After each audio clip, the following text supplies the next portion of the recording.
I was born for this. Happy Christmas, folks! Happy Life Day. Happy Life Day. For those of you who are aware of the horribly awful 1970s, 80s? 1978, I think. Something like that. Star Wars Christmas special. George Lucas Christmas special, of which the Wookiees talk in Wookiee and you have no hell of an idea what's going on. Anyway, beside the fact, we started this evening of watching, our Christmas movies. Yeah. And if you can't tell, the holiday cheer. Let it begin. Make merriment. My favorite time of the year. It's a good excuse for hugging random people.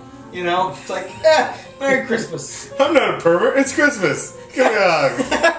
Well, it's just, I was out and about today and I was in a good mood and I was like, I just want to give a hug to everybody I see. I was like, well, they'll probably think I'm high or something crazy like that. Some kind of drug or something. But anyway. You could say you're overcome with Christmas fervor. Yeah. I hope you like our tree. This is our Christmas tree. Yes. It's an official Peanuts, excuse me, Charlie Brown Christmas tree. There it is in all its glory. Yeah. It's about as festive as this gonna get. I think we're gonna give up on the whole Princess Leia thing. That, it could happen next year or whatever. Maybe a Festivus poll next year. Yeah, Festivus for the rest of us. I really like the whole idea of airing of grievances. I like that. So. Yeah, we can have easily explainable miracles. Yeah, that'll be fun. Yeah, that'll be fun. So. And there's one other component to Festivus, or maybe it is the Festivus poll. There's the Festivus poll, the airing of grievances, and the easily explainable miracles. That's what I remember. From Seinfeld? Yeah. I can't remember if there's anything else. I don't know. Anyway. There you have it. I think that's real glass. I think so. I think it's like a real ornament. It's like impressive. Did it come straight in the tree? You had to like bend it over? Uh-huh. That's a very nice bend job you got there. Thanks. I actually pulled up a picture of the one in the cartoon and tried to emulate. Yeah, emulate it. This is an attempt at facsimile. I'll modem it to you. I like that. It's nice. Well, anyway, this evening we watched the first of two movies. We watched two movies which were the first of our... No, this is the second time, because we did Santa Claus. Oh, that's right. This is movie 2 and 3 in the Christmas season. I thought we counted Santa Claus as... Did we count that as... No. That was the transition movie and the first of the Christmas movies. I see.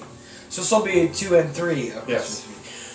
This evening we watched George C. Scott's Christmas Carol. Not George C. Scott's. Charles Dickens' Christmas Carol with George C. Scott. Starring George C. Scott, which is my personal favorite of all the Christmas Carol movies. I was really prepared to be disappointed. The only thing, I don't know if you're familiar, but with George C. Scott, most famous, that I know him from, is from Patton. And he's a hard ass in Patton. And as Scrooge, he plays a good hard ass, you know. But he's just got that role down. Yeah, he does it well. Another role that I like him in is in Exorcist 3, Legion. I've never seen any other Exorcist besides the first one. The first one and the second and the third one are my favorite. The second one is a waste of time completely with James Earl Jones. Don't even bother. He'll be sorely disappointed and wonder how we got there. Yeah. It's the brushing of the wings. Yeah. That's what the whole thing's about, is the brushing of wings and grasshoppers. Grasshoppers? Yeah, grasshoppers. Are they evil? Well, like the demon takes the form of a swarm of locusts, and... Oh, that's biblical. That's biblical. Nice. And James Earl Jones explains why all the locusts go crazy. And it's because their wings brush together, and it drives them insane, basically.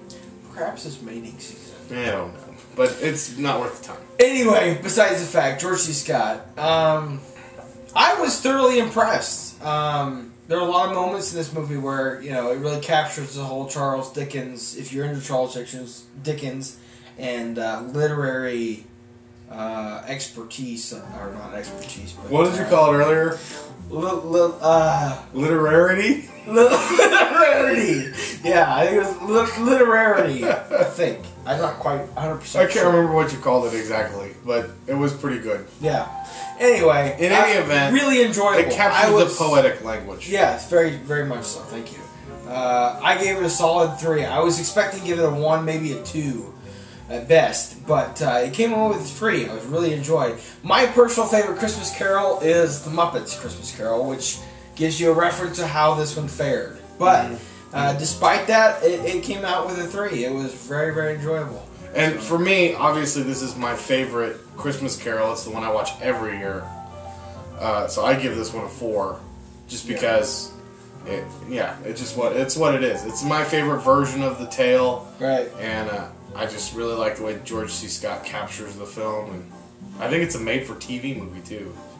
So, 1984, you rock. I'm sorry, I'm getting down on this probably. Yeah.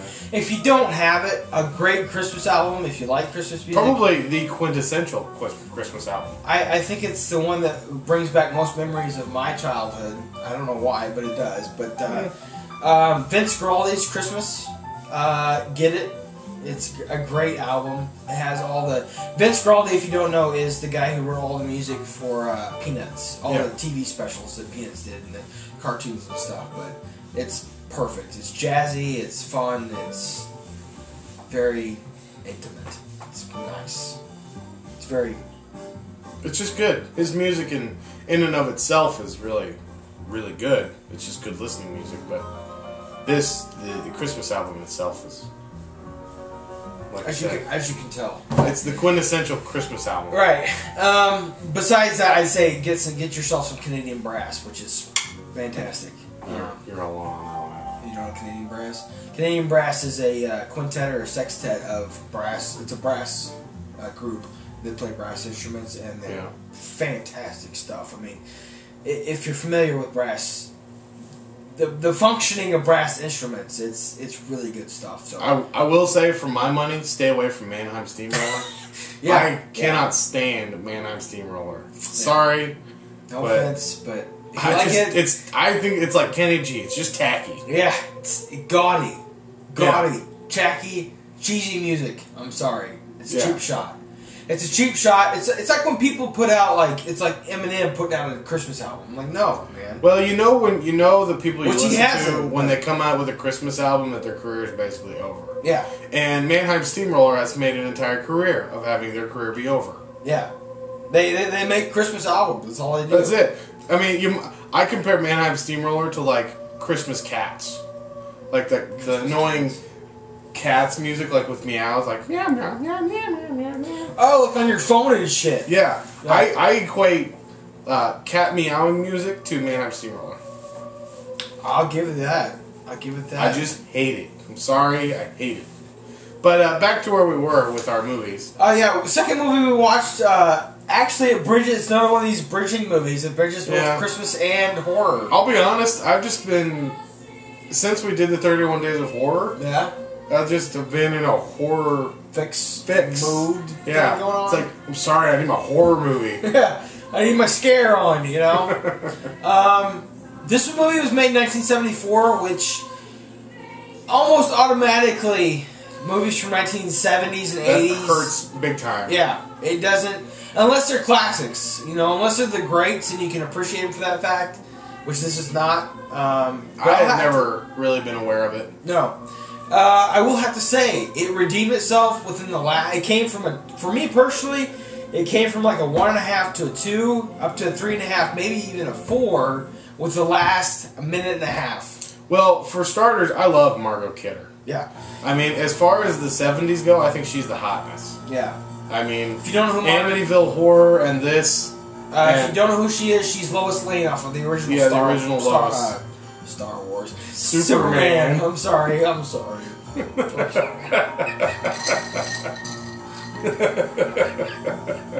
you're like a cat. Yeah. Cats. I hate cats. I don't hate cats. I just dislike cats.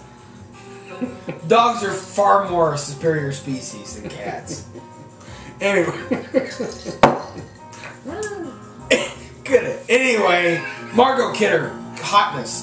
There's Yeah, also I love Margot Kidder. Also, a young lady in here, I can't remember her name, but at 15, she was Romeo and Juliet in a great 1970s movie. Yeah. Or maybe in 68, I don't know which. But anyway, gorgeous, gorgeous people. She's Argentinian. Buenos Aires. Yeah. And, you know, overall, the movie was just really good. It never gave away what the ending was going to be. No. I mean, even when we thought what we knew was going to happen. We were sure to the last, like I said, to the last minute to and a half. end, and it took it all the way to the end. Right. And, I mean, it was suspenseful. And then it had moments where it was just, it wasn't ever really funny. Yeah. I mean, but it kept the movie going and was just really entertaining. Probably. I know we didn't set it. I don't even know when we started. Not really there. Anyway, that's what I got. Yeah.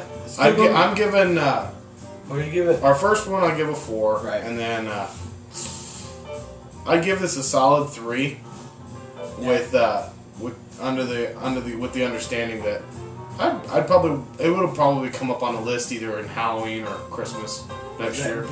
It's nice to have those movies during November that you can watch besides Thanksgiving. Yeah, With a rabid evil turkey that kills things. That lives forever, like an immortal turkey. Yeah, you don't want an immortal turkey. Anyway, I give it a solid 3. Yeah, it's a good movie. Check it out. Black Christmas. It's been remade 2006. We didn't watch that one. We watched the original from 1974. Yeah.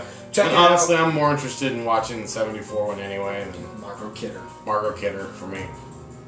So there it is, folks. Have yourself a good time. Yeah. This time of the season, Merry Christmas, Happy Hanukkah, Happy Kwanzaa, Happy Life Day. Happy Life Day. Whatever Happy else. Feast of Saturn. Yeah, Feast of Saturn. Dave's actually observing the Feast of Saturn this year. I will be. That's my I'm choosing that holiday this year for holiday season. I haven't decided yet. Maybe Hanukkah. I'm not Jewish, but I think Hanukkah's already started though. We're like on the 4th day. Maybe even farther. We may be on like well, the 6th then I day. guess I'm not observing Hanukkah. I think it's not. Perhaps Kwanzaa. There you go. That's like the week after Christmas. So Awesome. you're good there. Procrastinator's delight in Kwanzaa. That's what we're talking about. Let's kill this thing. Anyway, peace out. Have a good time. Eat some gingerbread. Do something Christmassy. Yeah. Holiday-ish. Yeah. Anyway. Light a menorah.